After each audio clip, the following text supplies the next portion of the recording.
যদি তোমার চিন্তা বড় হয়, স্বপ্ন বড় হয়, বিশ্বাস বড় হয়, তাহলে তোমার ভাগ্যও বড় হবে। ছোট চিন্তা ছোট জায়গায় আটকে রাখে, আর বড় চিন্তা নতুন রাস্তা খুলে দেয়।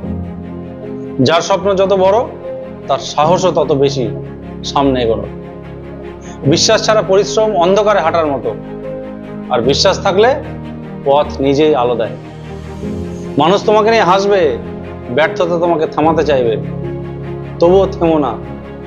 কারণ ভাগ্য কখনো ঘুমিয়ে থাকা মানুষের দরজায় কড়া নাড়ে না। প্রতিদিন একটু একটু করে নিজেকে গড়ো, কারণ বড় ভাগ্য একদিনে আসে না। আজকের কষ্টই কালকের গল্প হবে, আর সেই গল্পই অন্যকে অনুপ্রেরণা দেবে। তাই চিন্তা বড় করো, স্বপ্নকে আকাশ ছোঁয়াও, আর নিজের উপর বিশ্বাস রাখো। দেখবে একদিন ভাগ্যও তোমার উচ্চতার কাছে মাথা নত করবে।